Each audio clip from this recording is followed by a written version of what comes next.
너무 잘 아시겠지만 우리 천규석 선생님 아주 오랜 시간 동안 땅과 더불어서 한살림과 더불어서 활동하시고 살아오시고 또 많은 책과 글을 통해서 저희들에게 귀한 메시지를 많이 전해주셨습니다. 쌀과 민주주의라든가 윤리적 소비, 모 생협에서 하는 윤리적 소비하고 좀 다른 내용이죠. 그런 또 유목주의와 침략주의다 이런 내용 여러 가지 책들을 또 써서 저희들한테 공부할 수 있는 기회를 주셨는데 큰 박수로 선생님 말씀을 청해서 듣도록 하겠습니다. 생명의 원천이나 근본이 뭐냐? 여보세요. 네. 이렇게 물을 때 여러 답이 있을 수 있겠는데 나 같은 경우에는 이제 평생 땅을 화두를 삼고 살았으니까 생명의 근본은 그럼 장소가 다르다며. 좀 더 그걸 좁혀서 구체적으로 말하면 농지다. 사람은 여러분 알다시피 농사 지어 먹고 살고 그 다음에 사람이 사는데 필요한 공기와 물도 땅을 통해서 순환 재생되는 만큼 땅 말고 생명의 근본이 어디 있느냐 그렇게 생각합니다. 근데 땅 문제라는 것은 과거의 땅 문제는 소유의 문제였습니다. 그러니까 땅을 독점하는 문제. 소유 모순 때문에 이제 과거 정부가 무슨 왕조가 바뀔 때마다 보면 그 땅의 소유 모순이 누적돼가지고 그렇게 왕조가 붕괴를 합니다. 이게 이제 집권 한 왕권과 그 주변 인물들이 토지가 모이면 그 모순 때문에 토지 그 집중의 모순, 독점의 모순 때문에 왕이 바뀌죠. 그럼 다른 왕조가 바꾼다고 해놓고 사실은 저가 또 차지하죠. 그리고 또 망하고 이런 식으로 과거의 농지 문제는 이제 소유 모순 문제였고 그 다음에 산업문명 이후에는 여러분 잘 아시다시피 도시와 공장과 도로와 물리적으로 도시 만든다고 집 짓는다고 공장 짓는다고 도로 만든다고 그렇게 해가지고 물리적으로 파괴됩니다. 이 파괴가 뭐 끔찍하거든요. 옛날에 대구에서 서울 오면 이제 한참 가다가 마을이 초가 마을이 이렇게 한 게 있고 또 한참 가다가 있고 그런데 지금 대구에서 서울 가지고 전부 도시가 있고 전부 건물 있고 사이사이에 논밭이 조금 있을 뿐 시골에 완전히 대구부터 서울까지가 다 도시예요. 다 도시화되고 다 도로화되고 다 공장화되어 있어요. 중간중간에 약간 파란 논밭이 끼어있을 뿐이지 그렇게 변했거든요. 물리적인 파괴죠. 그 다음에 이제 농약하고 화학비료하고 배수민, 공기오염, 온난화 등으로 인한 이제 화학적 파괴. 그게 이제 산업문명 이후의 농지 파괴의 실상인데, 근데 그 부분이면 괜찮겠는데,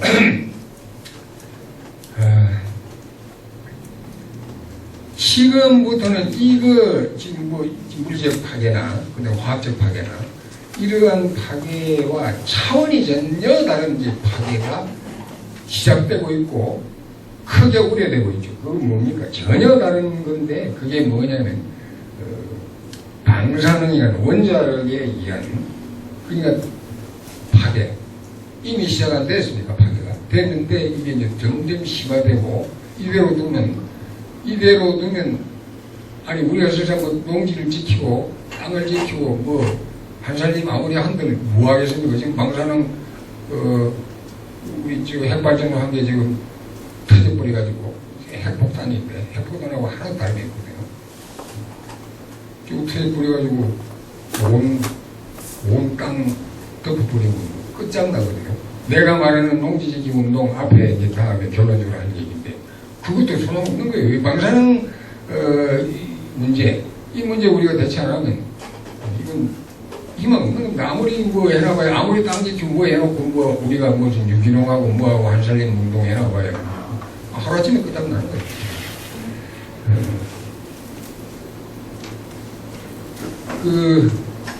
방사능 문제는 제가 얘기 안 해도 하도 자료통에 잘 아실 텐데. 근데 여기에 이제, 물론 우리 한살림도 이 문제를, 방사능 문제에 대해서 발언 안 하는 거 아니고 중요한 무슨 우리의 운동 과정 안 하는 건 아니고 지금 현재도 그렇게 삼고 있는 거 알고 있는데 그 정도가 되겠냐는 거죠. 뭐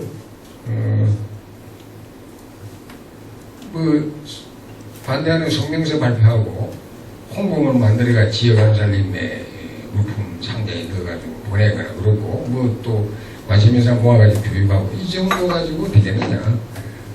저는 이 산림 오징어 산림연구소의 과정은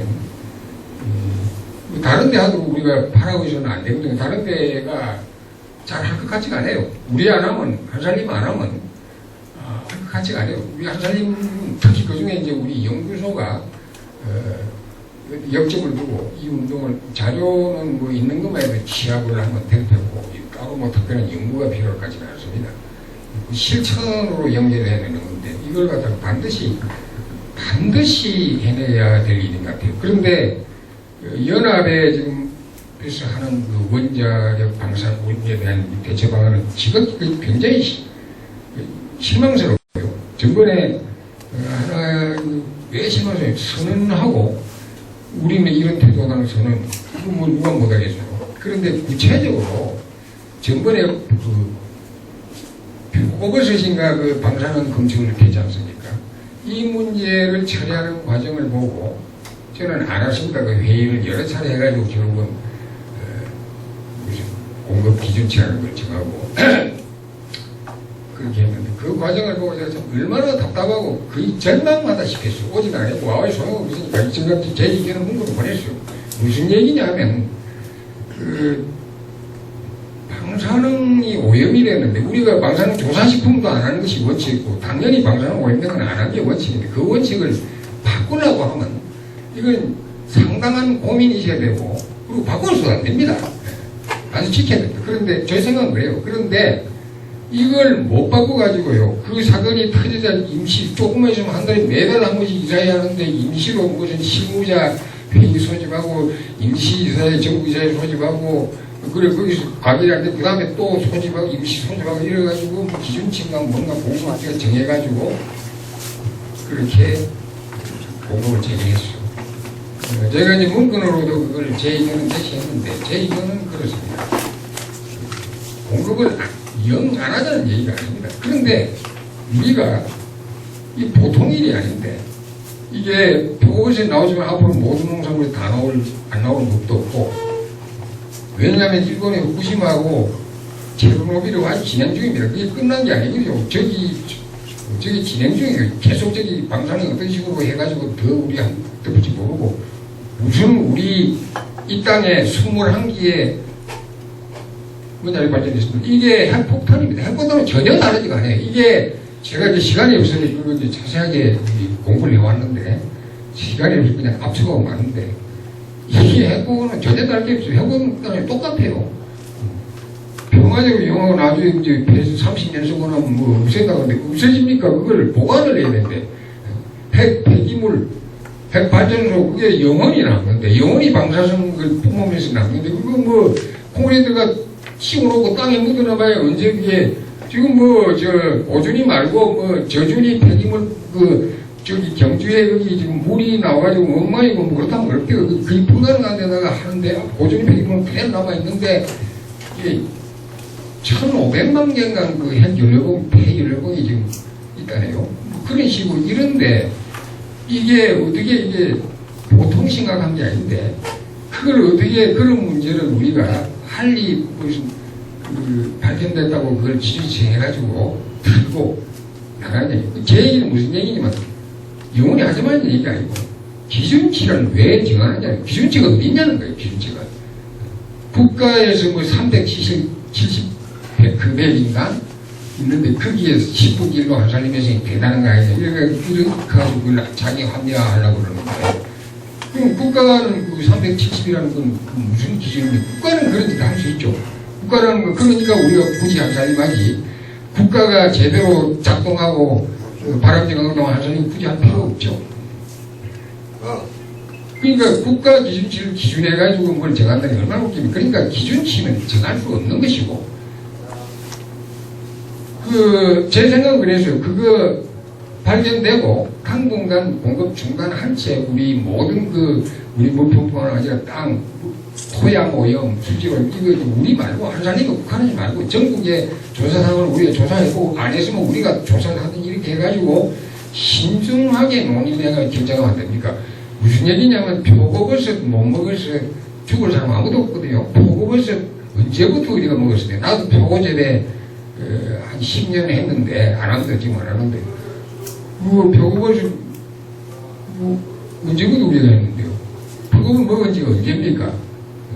그럼 그거 잠시 중단하는 거 안 된다고 생산자 동원하고 이래 가지고 빨리 기기지가 말도 안 되거든요. 그 개인이 우선이면 그래도 원한다면 생산 농민의 입장도 있고 또 조합원들 원하는 사람이 있다면 하는 거는 좋은데 기준치는 정하지 말고 하잖아요. 그냥 이런 건데 이 정도 우리 방사선 오염됐는데 이런 거 기회 주문하고 싶으면 하라. 그럼 자기 선택은 할 수 없지. 왜냐면 앞으로 조금 아니고 모든 농산물이 다 오염될 수 있는데 그럼 다 오염돼도 우리가 안 볼 수 없잖아요. 알고 적어도 경각심을 계속 되풀이해가지고 방사선 문제를 우리가 이걸 계기로 가지고 이슈하고 문제화해가지고 핵발전을 우리가 철퇴시키는 폐기하는 운동으로가 연결돼야 되지. 기준치 정한다는 뭐냐 하면 이 체제, 방사능 체제, 이 체제, 현재 이 체제에 우리가 안주하고 투항하지 않는다. 여기 한국하고 들어가지 않는다. 기준치 정해놔 보면 안심합니다. 안 정하고 있으면 우리가 계속 그게 문제가 되는데 그걸 이슈하고 문제할 수 있는데 정해버리면 거기 보면 그 체제 들어갑니다. 그리고 사람들 안심합니다. 왜 조합원들이 한살림에서 기준치 낮게 정해서 이거 먹어도 괜찮은 거다 이렇게 안심해버리거든요. 그렇게 합니다. 그렇게 돼서 될 일이 아니지 않습니까? 안심할 일이 아니지 않습니까? 이거는 그래서 이러한 걸 보고 저도 뭐 하지 말자는 거 아니에요. 충분히 그 위험성 그리고 핵발전의 위험성 이런 가지 점에서 우리가 그런 거 반대하기로 했다면 그걸 실체로 연결해야 되지. 선언서 발표하고 그러면서 정작 하는 구체적인 행동은 이거는 이 체제를 용인하자는 건데요. 기준치 정한다는 용인하자는 건데요. 기준치는 인정을 할 수 없다고. 그러니까 이 체제는 우리가 하기는 참고 살기는 살 때 먹기는 먹되 인정을 못한다. 이렇게 되는 것은 기준이 아니라는 겁니다. 그래서 지나간 얘기지만 모신가 연구소 이때 내가 모신가 연구소의 입장이 무엇이었는지 궁금해요. 지금 우리 표고버섯 연합의 표고버섯 공급 중단과 재개 기준치 정하는데 모신가 연구소에 무슨 입장이 있는지 내가 안 와서 잘 모르겠습니다만 그런데 적어도 연구소 입장이 있어야 된다고 생각합니다. 그리고 이 문제 제가 이제 지금 간단히 하는 이 문제가 모신가 연구소의 중대한 아주 중요한 과제가 되어서 되길 바라는 의미에서 다시 이 문제를 제기합니다. 연합과는 별도로 연구소에서 했으면 좋겠다. 하나의 중요한 과제를 삼았으면 좋겠다. 그런 뜻에 다시 얘기합니다.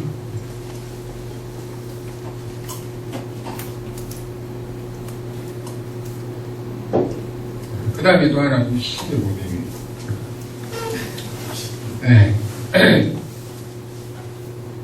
편하게 말씀하시죠. 그 다음에 결국 땅 얘기입니다. 땅을 우리가 지키고 살려면 방사능 이거 얼마나 다급합니까? 우리 아무리 지켜나봐야 제가 나중에 결론적으로 할 얘기 아무리 해봐야 소용없거든요. 그래서 토양 오염된 거 정부에서 지금 조사 안 하고 있답니다. 우리 정부에.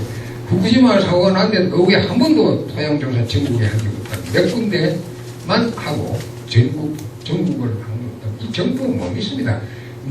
남의 불행, 일본에 사고 났는데 은시구나 좋다고 우리는 방사능 산업 수출하고 할 기회라고 대통령이 그까지 얘기하는 나라 아닙니까? 이런 나라 이거 어떻게 우리가 믿고 살겠어요? 우리가 스스로 안 지키면 안 되죠. 그 다음에 또 우리 땅을 제대로 지키려면 아주 중요한 문제가 있는데 저도 이걸 미처 막연하게 생각하고 있었는데 최근에 와가지고 크게 이걸 우리가 이때까지 도시하고 있었구나 그런 생각을 하고 있습니다. 송기호 변호사라고 여러분들 잘 아시죠? 그 FTA 한미 FTA 무슨 번영문 정부가 완전히 은폐한 걸 갖다가 그래서 뭐 고집은영 법식 변호사 되게 유명해지고 그 다음에 한살림 또 감사하더라고요. 서울 안에서 한살림 서울 참여하고 농세평론 자문위원인데 내가 뭐 서울에 안 와가지고 뭐 만나지도 못하는 사람인데 알고는 있습니다. 가끔 통화도 하고 이분이 쓴 맛있는 식품부의 변명 이 책인데 혹시 보신 분 계세요? 보셨어요? 맛있는 식품부입니다. 대구에 그 주여수 소장이랑 정유호 실장 왔을 때도 제가 얘기를 했습니다. 그때 이 책을 읽고 있어요. 왜냐면 오기는 2010년 11월에 나왔는데 바로 보내준 걸 내가 그때 1월달인가 왔는데 그때 뭐 때문에 바빠가지고 그냥 잠시 안 보고 밀쳐나는 게 뭐 어디 책 속에 파묻혀 버렸어요. 그래가지고 정리하다가 발견해가지고 이제 그때 주소장 볼 때 읽었어요. 그 얘기를 했어요. 이거 반드시 일 우리 하자고 얘기를 했어요. 이거 본 분이 거의 없네요. 이게 한살림부에 쓴 것 같은 책인데 굉장히 중요한 너무너무 중요한 책이더라고요. 참 그 변호사님이 참 대단하다. 세상 대단한 거 알고 있어요. 나도 옛날로 알고 있는데 이거 보고 더 참 대단한 변호사구나. 그런 변호사 우리 한살림 감사권역도 모셔놓고 왜 썩히고 있는지 너무 아까워요. 충분히 활용해야 될 건데 굉장히 참 너무너무 이런 드물거든요. 이 책을 보고 내가 나도 막연하게 알고 있어. 그런데 이제 이 양반 범죄를 전공하는 사람이니까 식품법을 우리 식품법 연구하고 우리 식품법이야말로 오늘날 우리 이제 먹거리를 결정하는 결정적인 법적인 그 근거거든요. 그게 굉장히 중요한 거예요. 엄청 중요한 거예요. 이게 물론 우리가 법 바깥에서 운동을 하고 있지만 합법적인 투쟁도 해야 되거든요. 법을 바꿔야죠. 왜냐면 이 법 때문에 식품법 때문에 우리 식탁이 완전히 달라지고 우리가 소농이 다 붕괴되고 우리가 미국이나 미래에 완전히 그 음식 문화가 종속이 되고 그 얼마나 엄청난 그 영향을 미치는 게 있거든요. 근데 그걸 이제 나도 몰랐다가 이 책을 기다렸어요. 이 책을 소개를 다는 못하겠고 하여튼 이 책 읽어보니까요. 우리 식품법은 아직도 해방되지 않은 식민지 식품법, 우리나라 식품법은 지금도 해방되지 않는 식품법이라는 걸 알았어요. 제가 식품법 안 봐서 몰랐는데 이거 보았어요. 무슨 얘기냐면 1911년에 그 일제 때입니다. 일제 조선 총독부가 식품법을 만들었는데 이걸 1962년 그 국가재건최고회의 박정희 쿠데타가 그 다음 그때가 있었는데 세상에 해방된 나라에서 이 일제대 식품을 그대로 쓸 거예요. 그러니까 그 자유당 정권 목당 다 박정희 정권 1년까지 그것을 92년에 이제 새로 개정이라는 걸 했는데 이 개정이 얼마나 되고 하긴 우리나라 법이 거의 다 그래요. 1947년에 일본이 우리 8.15 이후에 일본이 47년에 제정한 그 식품을 그대로 뺏겨가지고 그대로 복사해가지고 번역하니까 일본 말은 우리말로 번역해가지고 우리 식품이라는 하여간 우리 법 대부분 그래요. 일본 법 거의 그대로 복사한 거죠. 그래가지고 그걸 이제 제정이라고 처음 제정을 했는데 그걸 또 1967년에 이제 국회에서 이거는 국가적인 최근회의라고 국회 아니죠. 쿠데타 집단들이 이제 만드는 법인데 67년에 이제 개정을 하긴 했는데 개정해서는 뭐 일본 그 원래 이걸 갖다 근본적으로 바꾼 게 아니고 그건 그대로 놔두고 그거에다 오히려 더 나쁘게 개정을 했다는 거예요. 영양지도원 제도를 두고 가지고 영양사의 권한을 막대하게 확대했는데 그 이유는 영양학을 동원해 가지고 우리 식품을 그 자본 중심으로 국가 중심으로 바꾸기 위해서 그렇게 쉽게 말해서 일제는 일제의 식민 지배를 위해서 식품법을 만들었고, 이 우리나라 식품법은 개정이나 재정 자체가 자본의 식품 산업을 독점시키고 국가 관료의 봉토를 넓히기 위한, 봉토가 그 송기호 변호사 용어입니다. 그러니까 법령이, 식품관계 법령이 수십 개 써있어. 35개쯤 있는데 이거를 우리나라 정부 부서 15개에다가 골고루 나눠줬더라고. 이게 봉토를 나눠준 거예요. 왜냐면 각 부서가 이제 이권이 있거든요. 식품법하고 막대한 이권이 걸리고 인허가 관계 있으니까. 그러니까 그 이제 세상에 관리를 먹고 살라고 식품법이 있는 거예요. 그 15군데로 나누고 짜게 줬더라고. 그러니까 제대로 그게 먹는 게 우리가 한 입으로 들어가는 음식이 15개의 부처에다가 뭐 35개 이상의 법령으로 관리가 진짜 힘들어요. 어째 그게 제대로 관리가 되겠어요. 철저하게 자본과 관료들을 위한 법이라는 거예요. 그러니 이 법을 그 결과 결국 이제 우리 식탁에서 쌀을 추방하고 밀을, 이게 무슨 얘기냐면 세상에 제가 뭐 옛날에 하다가 이제 안 합니다. 시들해가지고 영양학이라는 게, 이학이라는 게, 모든 자연과학이라는 게 전부 이데올로기입니다. 그러니까 권력이 돈을 주는 대로, 권력이 시키는 대로, 권력이 돈 주니까 그대로 뭐 결과 조작합니다. 그 영양학이 세상에 이 쌀은 영양이 없어서 각기병들이고 사람 먹으면 안 돼, 병 걸리는 식품이고, 밀 먹으면 키도 크고 이런다고 조작을 해서 세상에 미국 밀 먹으면 키도 쭉쭉 크고 건강하고, 쌀 먹으면 각기병 들고 빈건다고, 그런 식으로 대한민국 영양학이 그렇게 해서 쌀 공격을 했으면 아시죠? 나이 정도면 다 할 거예요. 그래가지고 쌀을 우리 식탁에서 지금 몰아내고 있어요. 그 밀이 대신 미국 밀이 차지했거든요. 이 모든 것이 식품법, 국가가 조정한 영양학을 내세워가지고 한 결과를 말씀입니다. 그래서 송 변호사는 이제 소농을 우리가 이제 살리고 땅을 지키기 위해서 식품법 아방공 안 된다는 결론에 이제 그런 얘기가 나옵니다. 그래서 이제 그러려면 소농도 옛날의 소농이 아니라 새로운 소농을 표현해야 되고, 또 우리 같은 그 협동조합 이런 일을 안 하면 안 된다고.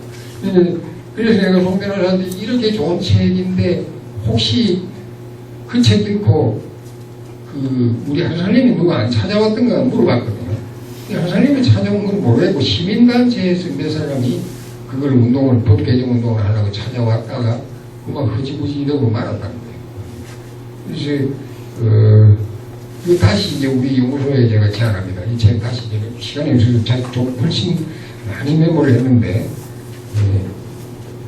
도저히 시간이 다 돼가네. 그래.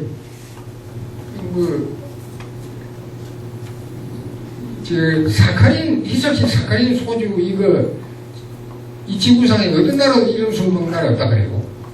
대한민국은 이런 술 먹는답니다. 막걸리 쌀술 있죠. 옛날에 막걸리도 쌀과 못 만들고 밀가루로 만들어요. 지금은 이제 때가 박정희 정권이 한동안 쌀과 막걸리 못 만들었어요. 밀가루 가지고 막걸리 만들었어요. 그러니까 요즘에는 이제 쌀 막걸리, 쌀이 남아 돌아오니까 고쳐 보니까 저집을 하니까 구형을 한 것 같아요. 그런데 이 막걸리 뿌리죠. 세상 전역에 요새 막걸리 가지고 무슨 일본 수출하니까 저는 그런데 델리야. 근데 막걸리 정도 가지고 막걸리는 까다로우니까요. 발효 중에 하나 되니까. 사실은 우리 이제 전통 폭주가 시종자가 전통이 끊어졌어요. 그런데 다른 나라는 일본이나 그 중국 쌀 주식 국가에는 좋은 쌀술 만들어가 굉장히 고가로 지금 팔리고 있는데 우리는 이제 얼마나 웃기냐면 그것도 지금 희석 알코올 주정 그것도 우리나라 나와 만드는 거 아닙니다. 어디 사고리 옥수수나무 만들어가지고 그냥 수입에다가 그것도 재벌 자본에 독점시켜주죠. 그러니까 그런 식으로 값싸지만은 몸에 해로운 이런 술을 먹여가지고 지금 알코올 중독자가 대한민국에 200만 명이 넘는다고 그러더라고요. 그래 놓고 지금 그렇게 알코올 중독 만들고 완전히 무슨 술의 나라로 소주의 나라로 만들어 놓고 이번에 서울 경찰청장 된 누구 모시는 무슨 주폭 척결이라고 해가지고 주폭이라는 용어를 갖다가 상표 등록까지 했다 그래. 척결. 제가 신문에 봤어요. 상표 등록해놓고 주폭 척결한다고. 술 먹이라고 그러니까 재벌들 시켜가지고 소주 만들어가지고 값싸게 만들어가지고 알코올 중단 만들어놓고 이제 주폭 이거 사양이라고 그 척결하는 지금 작전 중이라고 합니다. 그러니 이게 얼마나 이 주세 법령이 이렇게 만든 겁니다. 이 주세 법령이. 이 막걸리나 우리가 전통 고급주 소주죠. 전통 소주가 있어요. 이런 걸 우리가 공급하고 개발하기 위해서만 우리도 명주를 세대 명주를 만들 수 있는데도 불구하고 이제 그 주세법 때문에 이렇게 해요. 그런 거 저런 걸 살려야만 우리 쌀도 살리고 그 소농도 살리고 술도 살리고 살릴 수 있지. 깡만 내가 이제 지금 앞으로 이갈 그 깡만 어떻게 깡그 농지 그거 지킨다고 뭐 저기 발전해서 폭탄이 부리면 끝나고 보따리사가 도망가야 되는데 뭐 지키면 뭐합니까. 그리고 이런 법하고 동시에 우리가 우리 운동 진행하지 않으면 이런 것도 안 하면 뭐 굉장히 안 되는 건 아니지만 굉장히 힘들죠. 이런 거 굉장히 중요한 과제라고. 아니 뭐 단기 과제가 아니고 이제 장기 과제를 제가 두 번째로 세 번째 마지막으로 이제 저한테 요구한 그 주제인데 제목하고 좀 가까워지는 모르겠어요.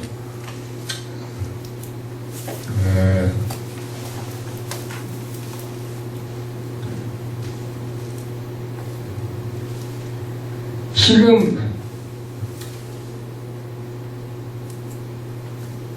땅이라고 하면 그 중에 제가 말하는 건 뭐 땅 가도 되지만 농지가 주입니다.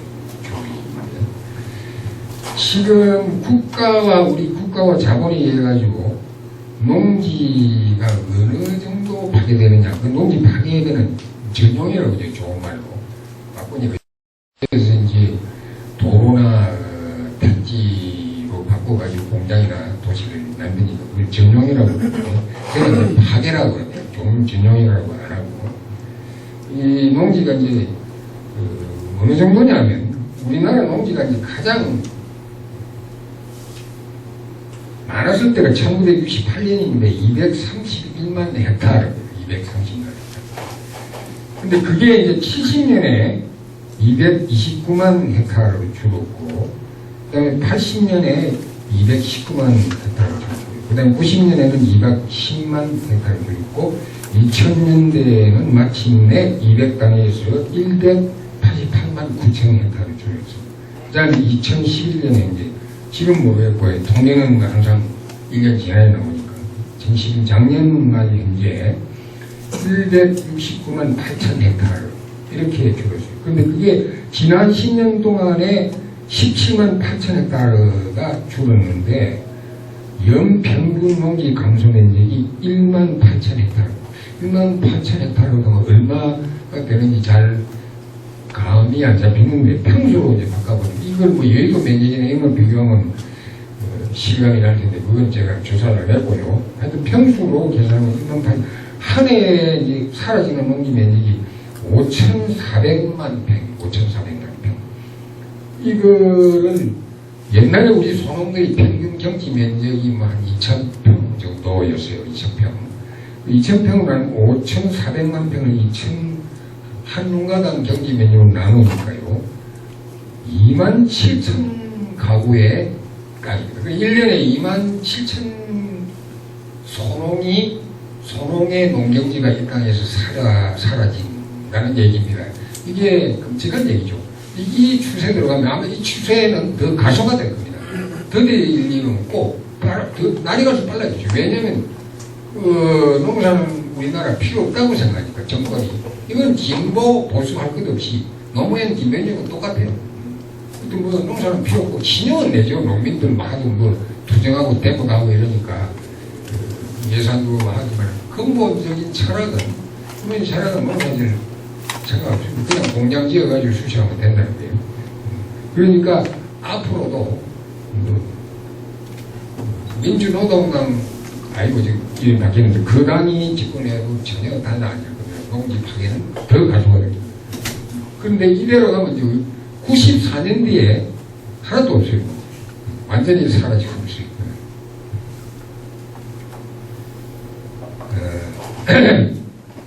근데 농지는 뭐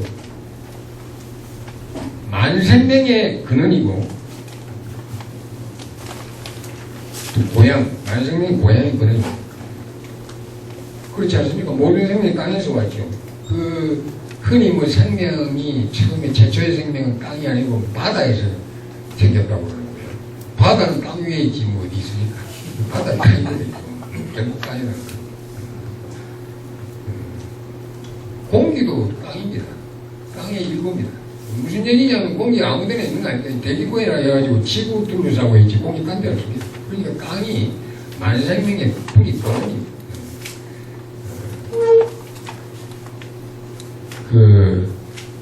뭐 여러분 잘 상식으로 알다시피 생태적으로 지속과 순환적 생산이 가능한 것은 땅뿐인데 땅 말고 다른 아무것도 없어요. 땅에서만이 지속적으로 계속 생산이 나오지 다른 거는 자원이 한정대가 있어서 지속이 안 됩니다. 그거 다 쓸 때까지만 생산이 되고 그다음 끝내면 근데 땅은 계속 연달아지 계속 순환적으로 생명을 재생산해 주죠.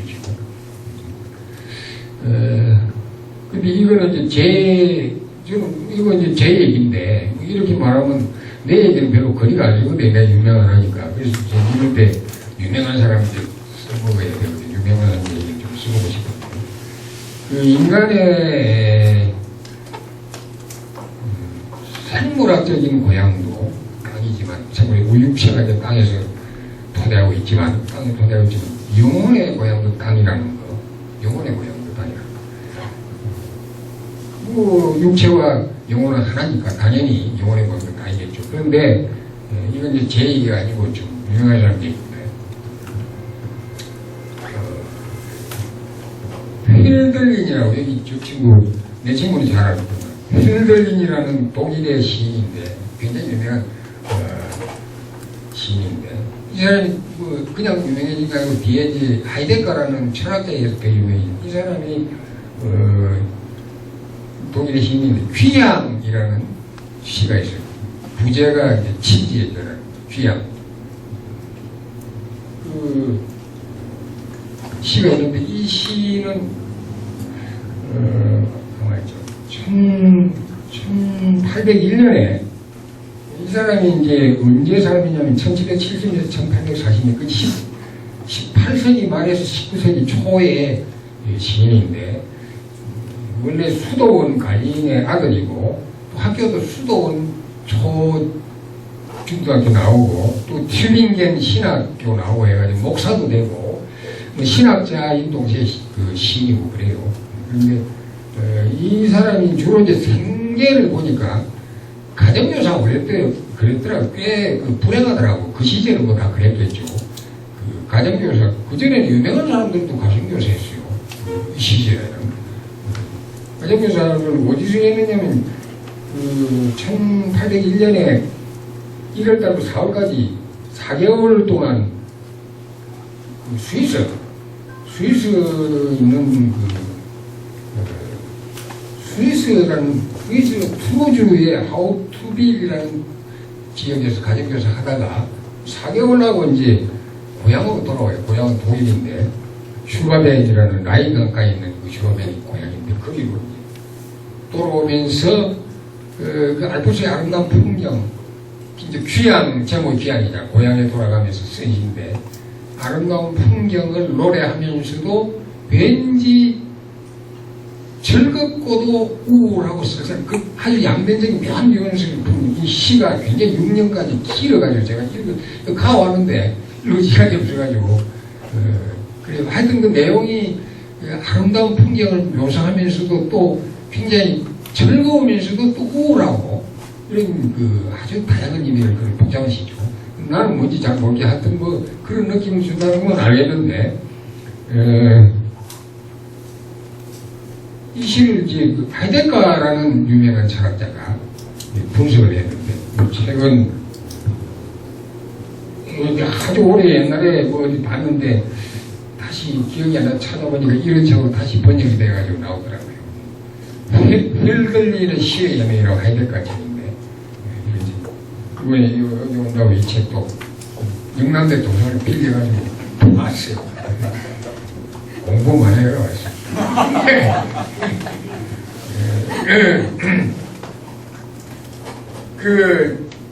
이 분석했는데, 원래 이 사람이 이제 여기에서 이 시를 통해가지고 하이데크가, 대지, 땅이죠, 대지. 시, 고향의 뭐 근원성, 또 시의 근원성, 그 다음에 자기 철학의 정체성, 이런 걸 갖다가 아주 휘황찬란하게 이렇게 분석을 했더라고요. 근데 나는 그 힐베린 시 봐도 뭐 안 그러는데, 이거 얼마나 음악하게 해석을 했는지. 원래 그 철학자라는 사람은 우리가 볼 때 별것도 아닌데 아무것도 아닌데, 하나 가지고 이 뻥튀기 아주 막 크게 의미 부여하는 선수들이 철학자거든요. 그 사람들은 머리가 좋아가지고 별것 아닌데 엄청나게 뻥튀기하고 그런 재주 있으면 철학자 되는 것 같아요. 그런 요즘은 나가는 사람은 철학자 안 되는 거예요. 그런데 이제 하이데크가 귀한 분석을 통해 가지고 한 얘기입니다. 다음에 고향은 사람들에게 이미 송부되어 있는 것, 주어진 것이다. 고향의 가장 고유한 특성은 누구에게나 천부적으로 보내진 것, 숙명이고 역사적 운명이라고 그렇게 썼어요. 하이데크가. 그 다음에 그러면서도 고향은 다시 얻기 힘든 것이고 닫혀있는 것이기도 하답니다. 왜냐하면 고향은 찾는 것이 굉장히 중요한 얘기인데, 찾는 것이 가까이 있는 곳, 찾는 것이 가까이 있는 곳. 찾는 것이 뭐냐? 아마 근원을 얘기하는 다음에 이제 그 얘기가 나옵니다. 고향은 타양, 알파스 산하계에서는 찾을 수 없는 가장 기쁜 것, 즐겁고 기쁜 모든 것의 근원이 가까이 있는 곳이기 때문에 아무에게나 쉽게 열리지 않는다는 아마 뜻인 것 같아요. 그러니까 가까이 우리가 고향 떠나지 않는 사람은 고향에 살고 있지만, 그러나 고향을 온전히 이해하고 자기가 소유하고 있는 건 아니라는 거예요. 고향은 바로 우리한테 숙명적으로 주어져 있지만 바로 그 속에 가까이 들어가기는 쉽지가 않다는 거죠. 그러니까 근원에, 고향이 근원인데 우리가 근원에 가까이는 갈 수 있을지언데 그 근원의 핵심이나 본질의 안에 들어가기는 쉽지 않다면 그런 뜻으로 저는 이해가 됩니다. 이제 그래서 이 귀향이라는 것은 고향에 돌아간다는 것은 무슨 얘기냐면 그는 가까이로 되돌아감을 뜻한다. 그래서 시인의 사명은 근원 회기요. 제가 이 책에서 추린 겁니다. 이러한 귀향에 의해서 고향은 근원 가까이 있는 땅으로서 마련된다. 굉장히 그래요. 원래 철학자들의 문장은 쉽지가 않은데 무슨 소리인지 잘 모르겠어요. 고향은 근원 가까이 있는 땅으로서 마련된다. 내가 해석하니까 아무리 이걸 해석해봐도 독일어를 갖다가 번역책인데도 중간에 가로 안에 인용을 못 해버리는데 보니까 결국 인간의 제가 해석해보니까 인간의 근원은 고향이고 고향의 근원은 땅이다. 그렇게 해석해 제일 내 속이 편하고요. 땅이라 해석이 사람들 굉장히 어려운 일인데 그렇게 해석하니 속이 편하는 대지, 그 땅은 천상의 신들이 거주하는 곳으로서 성스러운 것, 즉 신의 둥근 권역. 둥근 권역이 뭐냐면 천구 우주를 뜻합니다. 그걸 비호하고 지탱해준다. 대지는 아까 제가 한 얘기하고 이제 통하는 거죠. 대지는 천상의 신들이 거주하는 곳으로서 성스러운 것, 즉 신의 둥근 권역, 우주를 비호하고 지탱해준다. 그러니까 대지가 우주를 포용한다는 뜻이죠. 대지가 근원이라는 겁니다. 그러니까 땅은 근원의 근원 중에서도 근원이라고 그런 뜻으로 해석을 하니까 딱 내게 맞더라고요. 내가 맨날 딴 얘기니까 하이데크가 너무 고마워요. 이렇게 기가 막히게 철학적으로 해석해 줍니다. 굉장히 감사하게 생각하고 있습니다. 그래서 대지와 하늘은 신의 거처인데 하늘은 사무의 이존적일 뿐만 아니라 하나의 존재, 하늘도 대지의 일부이기 때문에 대지가 신의 거체가 된다는 뜻입니다. 그러니까 이제 우리의 육체의 고향, 육체의 원천도 땅이지만 영혼의 안식처도 땅이라는 겁니다. 이렇게 중요한 의미를 이제 가진 땅, 이거 우리가 이제 지켜야죠. 지키는데 어떻게 지켜야 되겠습니까? 아까 앞에 말한 물론 그 외에도 뭐 수많은 게 있는데 가장 중요한 게 아까 그 다음에 이제 우리가 직접 그것만 하고 또 땅은 그 파괴 전용을 그대로 둘 수가 없지 않습니까? 온 땅을 촛불들 다 덮어버리면 사람도 죽습니다. 내가 대구에서 부산가도 아까도 말했지만 옛날에는 띄엄띄엄 초가 마을이 보이고 아이고 스레트 지붕 마을이 보이다가요. 지금 온통 집이 가다 떠다가 안 붙었을 뿐이지 전부 집이거든요. 대구 서울도 마찬가지예요. 아무리 생각해보면 이 서울을 갖다가 뒷날 우리가 농지로 만든 음주가 안 합니다. 이 농지 만들, 이 논하고 밥 만들겠습니까? 되겠습니까? 이거 어디 취하고, 이거 쓰레기, 이거 어디다가 다 처치하고 만들겠습니까? 이거 갖다 내밀 가면 또 이만한 땅 필요하거든. 이 쓰레기 처치하려고 하면 이 갖다 내밀 땅이 또 필요하거든요. 그러니까, 다 덮어버리면 우리가 이제 돼지가 숨이 막히고 도시 우리도 죽는 거거든요. 그러니까, 우리가 할 수 있는 데까지 이 파괴, 이 물리적 파괴, 과학적 파괴, 이 파괴를 막아야 되는 건데 방법이 만만치가 않는데 이 오래전에 제가 이제 좀 얘기를 하다가 접어버렸거든요. 왜냐면 뭐 나 혼자 떠들어봐야 아무 뜻지도 않고 내 혼자 해봐야 뭐 알아주도 안 하고 뭐 불액도 없고 이래가지고 접어버렸는데 아마 최근에 젊은 후배들이 이 땅 농지 파괴가 이렇게 생각하기가 참 곤란하니까 아마 그렇게 소수지만 그렇게 생각하는 후배들이 있으니까 이 후배들이 농지 신탁 운동, 신탁 조합 운동 뭐 이런 거를 정리해야 되지 않겠느냐 그런 아마 절박함을 아마 이 주소장도 그런 걸 더불어서 그런 걸 느끼나 봐요. 그래서 아마 나를 여기 품는 목적도 그게 있는 것 같아요.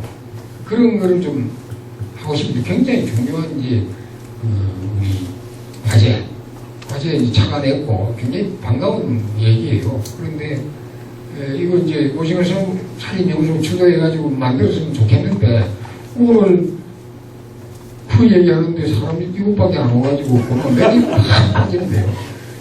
좀 더 왔으면 우리 한 사람이 말고 다른 데로 오고 이랬으면 내가 유명해서 물론 그렇게 왔을 텐데 아니니까 안 없겠죠. 그러니까 나를 잘못 불렀죠. 그래서 그 신탁운동이라는 게 뭐냐면 우리가 아무 이해관계 없이 우리 모금해가지고 그러니까 예를 들어서 협동조합처럼 땅 한 평 사기 출자금 한 평이나 두 평, 뭐 100평 사도 누가 말리 사면 지금 만평 사도 더 좋고 그래서 출자를 해가지고 그 농지 무슨 은행을 만들든지 협동조합식을 하든지 그거는 이제 우리가 연구 과제죠. 어느 것이 효과적일지 이러한 운동인데 그 이제 형태는 틀은 그것도 무슨 돈을 모아가지고 땅을 사고 하려고 하면 또 합법적인 틀 속에 안 들어갈 수 없어요. 땅 소유권 문제도 있고 돈도 그 관리하고 재정 문제가 있으니까 할 수 있고 틀을 갖춰야 돼요.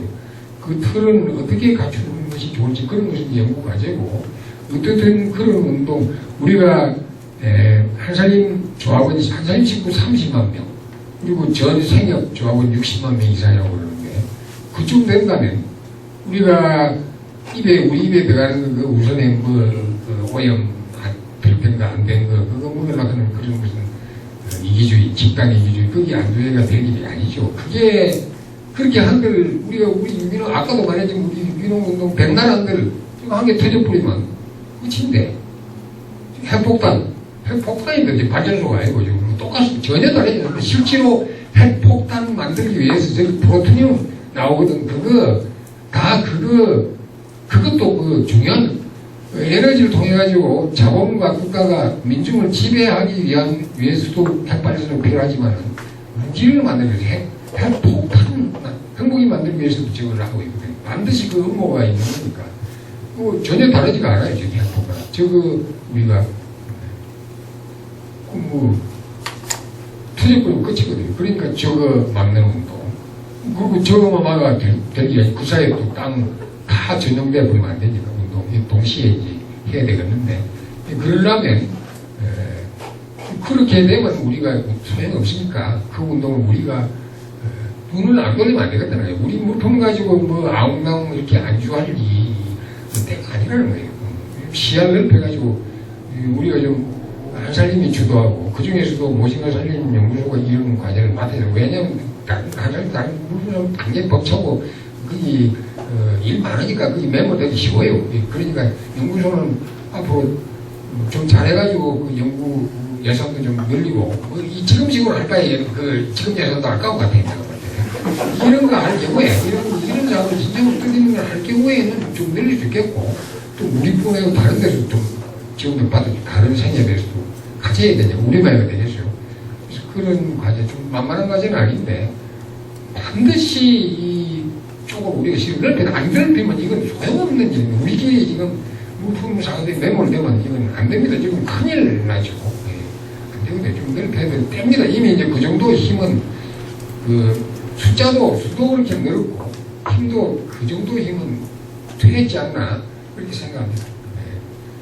아마, 너무 기네. 나 목이 영장제를 못할 줄 알았는데, 대중 뛰어는 것 때문 같아서 다행이네요. 감사합니다.